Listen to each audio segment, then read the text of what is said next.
कृषि निर्देशनालय सुर्खेत कृषि बाली अनुसन्धानका अनेक क्रियाकलाप सञ्चालन गर्दै आएको छ। तर यसले पशुबाली अनुसन्धानलाई आफ्नो क्रियाकलापमा समेटेको थिएन। निर्देशनालयले चालु आर्थिक वर्षदेखि पशु अनुसन्धान पनि सुरु गरेको छ। पशु अनुसन्धान बाख्राबाट सुरु गरिएको छ।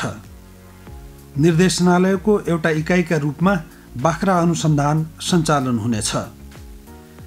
बाख्रा अनुसन्धानका लागि चाहिने आधारभूत संरचनाहरूको निर्माण पूरा हुनै लागेको छ।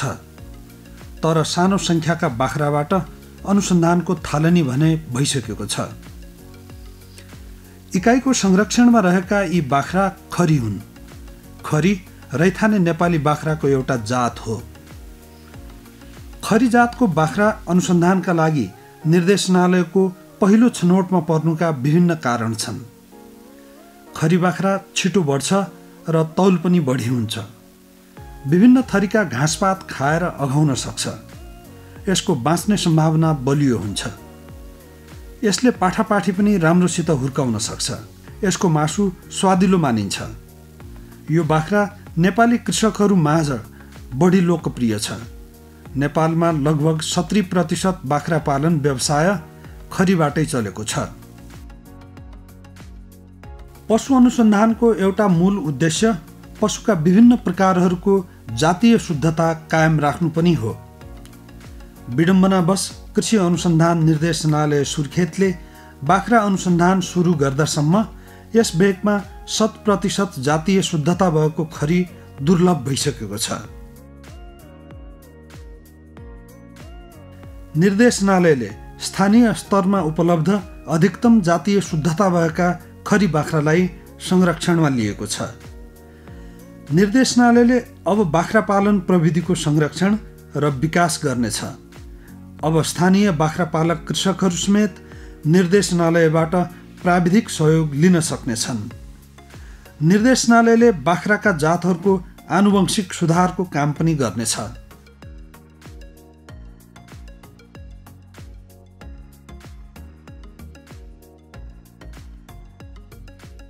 विशेष रूपमा हामीले चाहिँ एउटा प्रोजेक्ट डिजाइन गरेका छौँ। त्यो प्रोजेक्टको के हो भने यहाँको जुन राम्रो बाख्राहरू थियो, विभिन्न रिसर्चहरू आर्टिकलहरू पनि छन्, विभिन्न डाक्टर साहबहरूले गर्नुभएको छ अनुसन्धानहरू विगतमा। त्यसलाई यसो रिभ्यू गर्यो भने के देखियो भने यहाँको स्थानीय बाख्रा खरी बाख्रा भन्ने राम्रो बाख्रा थियो। विगतमा राम्रो बाख्राको रूपमा पश्चिमको बाख्राहरू खरी बाख्रा राम्रो छ भन्ने कुराहरू विभिन्न रूपमा यो देखिरहेछ। रिसर्चरहरूले रिसर्च आर्टिकलहरूले देखाइरहेछन्। भनेपछि अब खरी बाख्रा चाहिँ तर अहिले हाम्रो देशका यी भागहरूबाट खरी बाख्रा चाहिँ खासै शुद्ध खरीको बाख्रा पाउनै नै गाह्रो छ। राम्रो थियो तर त्यो चाहिँ अब हामीसँग त्यो शुद्ध खरी बाख्रा पाउन गाह्रो छ। अब हामी अहिले किन्ने चरणमा त छौँ। अहिले पनि हामी लिइरहेछौँ। भर्खरै सुरुवात गरिरहेछौँ। यही वर्षदेखि 2081 साल श्रावणदेखि यो काम भइरहेछ र गाउँमा हामी बुझि नै त रहेछौँ। तर कसैले पनि यहाँ चाहिँ एकदम शुद्ध खरी बाख्रा छ भनेर हामीलाई अहिलेसम्म कसैले भन्न सकेको छैन।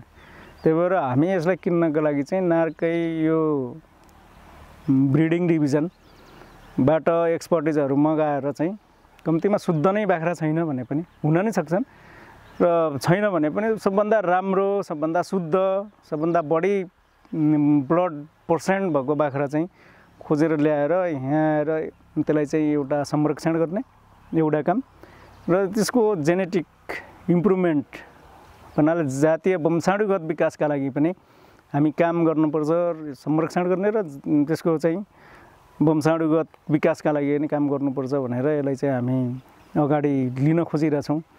र यसका साथै यो बिचमा बाख्रा यहाँ भयो भने विभिन्न अनुसन्धानहरू परीक्षणहरू यहाँ स्वभावत बाख्राका आहारा सम्बन्धीका कुराहरू भयो, व्यवस्थापनका कुराहरूमा भयो। त्यसमा स्वभावत भोलि अहिले त म मात्रै छु फेरि लाइभस्टकको होइन, भोलि अरू वैज्ञानिकहरू आएर यहाँ काम गर्ने एउटा वातावरण पनि बन्नेछ। खासमा बाख्रा पाल्नु नै हामी अहिले किन राख्यौँ भन्ने कुरामा एक दुईवटा कुरा मैले अघि पनि भने। एउटा त यहाँको डिमान्ड पनि हो र यसले खासमा यहाँको चाहिँ जुन एउटा प्राकृतिक स्रोतहरू छन्, वन जङ्गलहरू, खाली जग्गाहरू र यहाँ पाइने प्रशस्त डाले घाँसहरू, बाँझो जग्गाहरूलाई उपयोग गर्न सक्ने तरिकाले र यहाँको जुन छ ल्यान्डस्केप यसलाई पनि उपयोग गर्ने तरिकाले चाहिँ यसलाई अगाडि लिन खोजिएको बाख्रा। यो डिमान्ड पनि थियो र यहाँ त्यसका स्रोत साधनहरू छन् भन्ने पनि हो। र सुर्खेतकै यहाँ हेर्ने हो भने पहिला कृषि केन्द्रको रूपमा हुने बेला पनि बेला बेला सुर्खेतमा बाख्रा चाहिँ गऱ्यो भने त्यहाँ राम्रो हुन्छ नि त, किनभने त्यहाँ अलिकति जङ्गल पनि छ। त्यहाँ हाम्रो चाहिँ जग्गाहरूमा पनि जङ्गल भइरहेको अवस्थाहरू, त्यो घाँस रोप्न सक्ने अवस्था, त्यहाँ घाँस हुन सक्ने अवस्था पनि छ। सुर्खेतमा बाख्रा भयो भने राम्रो नै हुन्छ भन्ने पहिल्यै कृषि केन्द्रकै बेला हुने बेला पनि कुराहरू बेला बेला उठ्थ्यो। र अहिले अब स्वभावतः अब प्रादेशिक संरचनामा गइसकेपछि, निर्देशनालय भइसकेपछि यहाँ चाहिँ बाख्रालाई चाहिँ अथवा पशुवस्तुलाई पनि राम्रै अवस्था छ र यहाँ चाहिँ घाँस उत्पादनका लागि उनीहरूलाई चाहिँ ठिक छ भन्ने तरिकाले नै यहाँ चाहिँ बाख्रा हेरिएको हो। तपाईँ यसो हेर्नुभयो ब्याकग्राउन्डमा भने कतिपय थुप्रै बोट बिरुवाहरू हामीले लगाएको पनि छौँ र प्राकृतिक रूपमै पनि थुप्रै घाँसहरू यहाँ यसै अभाइलेबल पनि हुन्छ। र बाख्रालाई एकदमै दानामा भर पर्ने भन्दा पनि यहाँ घाँसबाट पनि हामी धेरै कुराहरू बाख्रालाई पाल्नलाई सजिलो हुने हिसाबले यहाँ यो कुरालाई चाहिँ हामी मध्यनजर गरेकै हो। निर्देशनालयको बाख्रा अनुसन्धान इकाइमा बाख्राका अरू जातहरू पनि थपिँदै जानेछन्। निर्देशनालयले बाख्रासँगै अरू पशुहरूको अनुसन्धान सुरु गर्न सकिने सम्भावनाबारे पनि अध्ययन गरिरहेको छ। पशुपालनका लागि आहार व्यवस्थापन एउटा मुख्य काम हो। निर्देशनालयको अनुसन्धान स्थलमा रहने बाँझो र सीमान्त जग्गा घाँसपातको गतिलो स्रोत बन्न सक्छ।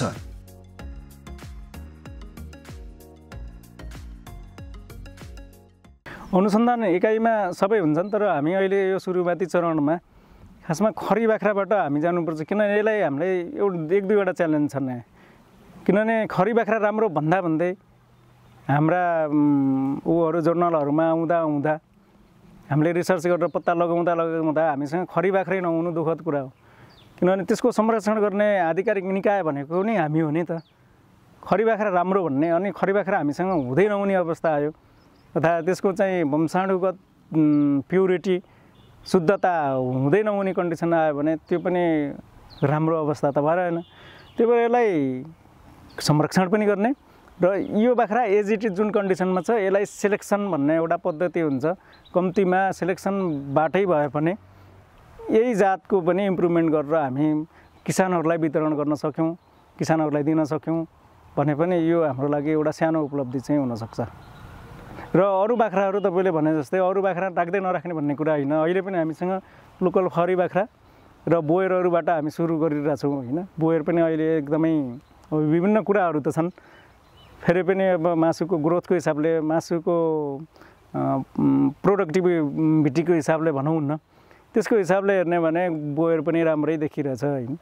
र यो बिचमा अरू बाख्राहरू पनि आउन सक्छन्। भित्री मधेस भएको हिसाबले भन्नाले यो इनर तराई अथवा भित्री मधेस भएको कारणले यहाँ बारबेरी बाख्राहरूलाई पनि हामी चाहिँ इन्ट्रोड्युस गर्ने कि त्यहाँ पनि हेर्ने भन्ने कुराहरू त छन्।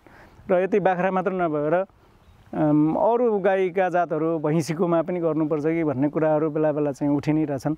र यहाँ पनि अहिले निर्देशनालयहरू, कृषि निर्देशनालय, पशु निर्देशनालयहरू प्रदेशमा रहेका उहाँहरूबाट नै हाम्रो चाहिँ छलफल भइरहेको हुन्छ, मिटिङ भइरहेको हुन्छ। उहाँहरूले पनि केही कुराहरू माग गर्नुभयो र त्यो कुरामाथि चाहिँ कुनै तरिकाले यसलाई चाहिँ म्यानेज गर्न सक्यो भने अरू ठाउँहरूमा नै हामी अनुसन्धान गर्नुपर्छ जस्तो लाग्छ। किनभने कर्णाली यसैमा पनि एउटा धेरै जिल्लाहरू समेटिएको एउटा प्रदेश हो, त्यसमा नि विकट एउटा ठाउँ हो होइन।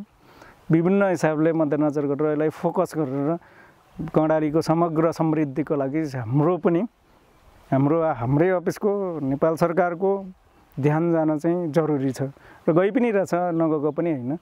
र यसलाई थप बढाउने अथवा यसलाई कसरी जान सकिन्छ भन्ने अथवा अनुसन्धान पनि कुन कुन ठाउँमा अझै गर्नुपर्ने छ त्यसमा विचार विमर्शहरू आइरहेछन्, छलफल भइरहेछ।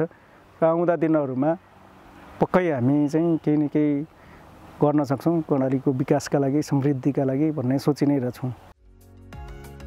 बाख्रा अनुसन्धानका लागि निर्देशनालयको अनुसन्धान स्थलमा बनाइएको खोरमा 1.5 देखि 200 बाख्रा अटाउन सक्छन्।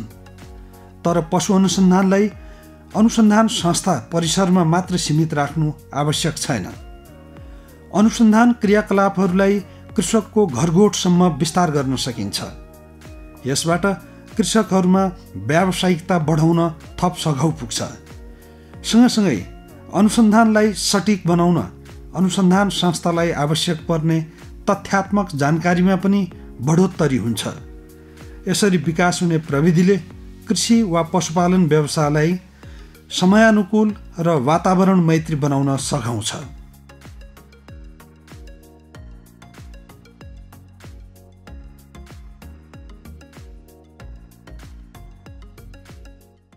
एउटा संरक्षण र जातीय विकासको लागि चाहिँ हामी यहीँ मात्र नभएर यहाँको यहीँ मात्र गरेर सब कुरा सम्भव हुन्छ भन्ने चाहिँ होइन। अब यहाँ हामी एउटा चाहिँ राख्छौँ नै, यो कम्तीमा यो 150-200 को हाराहारीसम्मको लागि हामी क्षमता बिल्डअप पनि गरिरहेछौँ। त्यो अनुसारको हाम्रो अरू इन्फ्रास्ट्रक्चरहरू पनि लगभग हुन्छ होला। त्यसको लागि हामी त्यसलाई मध्यनजर गरेर अथवा त्यो रेसियोलाई हेरेर काम गरिरहेछौँ र त्यो लगभग भइसकेको पनि छ। र अब अनुसन्धान भन्नुको लागि अब बाख्रा त हाम्रो यहाँ मात्र नभएर कर्णाली प्रदेशकै हेर्नुहुन्छ भने हाम्रै अफिसको अथवा परिषद अन्तर्गतकै भेडा बाख्रा अनुसन्धान केन्द्र छँदैछ। त्यहाँ कोअर्डिनेसन गरेर पनि काम गर्न सकिन्छ। र भोलिका दिनहरूमा आवश्यकता देखियो भने कृषक स्तरमा पनि हामी कामहरू र अन्य ठाउँहरूमा पनि अनुसन्धान केन्द्रहरू बाख्रा जोनहरूको ठाउँहरूमा अथवा त्यस्तो व्यावसायिक किसानहरूको ठाउँहरूमा पनि अनुसन्धान गर्ने तरिकाले सोच्नुपर्छ होला, वृहत रूपमा गर्ने हो भने। किनभने आफैमा पनि यो एउटा लोकेसनको हिसाबले पनि हेर्नुहुन्छ भने के छ भने यो हाइटकै हिसाबले हेर्नुहुन्छ भने पनि यो समुद्र सतहदेखि त्यही 500 को हाराहारीमा हो, 500 मिटरको हाराहारीमा छ। तर कर्णाली समग्र कर्णालीको एउटा दृश्य हेर्नु भयो भने तपाईँ धेरै माथि हाइटमा पनि हामी काम गर्नुपर्छ होइन। अझै भएन भनेर त्यसको लागि त छँदैछ। बाख्राको लागि त अरू पनि गुठीचौर पनि छ, भेडा बाख्रा अनुसन्धान केन्द्र र अरू पनि त्यो आवश्यकता परेको खण्डमा भोलि परिषदले पनि त्यो तरिकाले सोच्न सक्ला। बाख्राकै मासु पनि आयात हुन्छ हामीसँग, तर हामी यहाँ नेपालमा गर्न पनि सकिरहेको छैनौँ। यो कुरा चाहिँ अलिकति पोलिसी लेभलको अथवा स्ट्राटेजी लेभलको कुरा भयो होइन।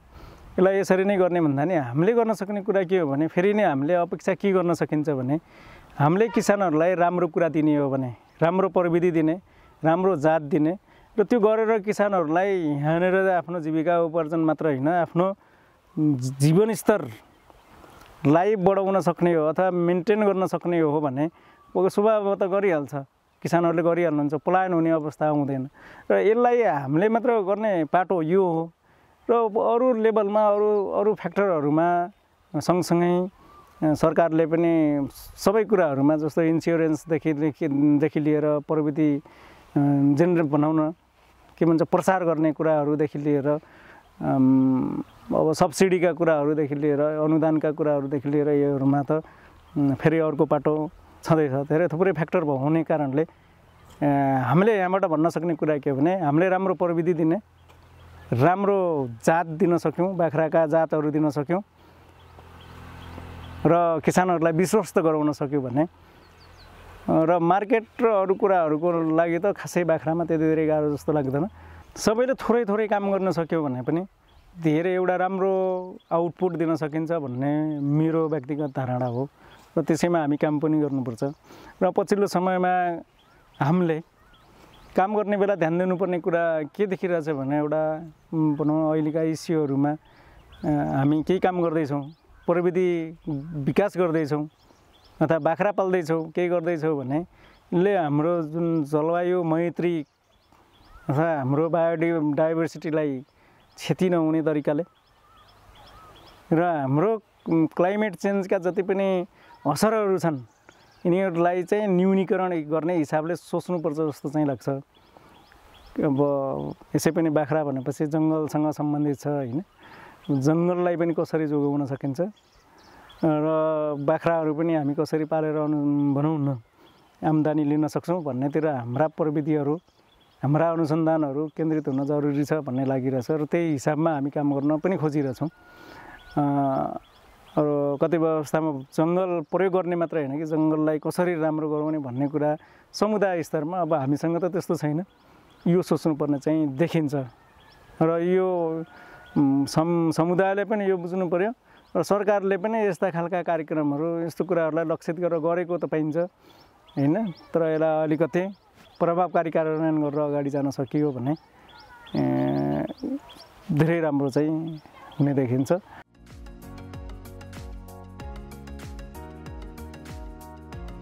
बाख्राको मासु बजार बढे पनि बाख्रा पालन व्यवसाय भने घट्दो छ।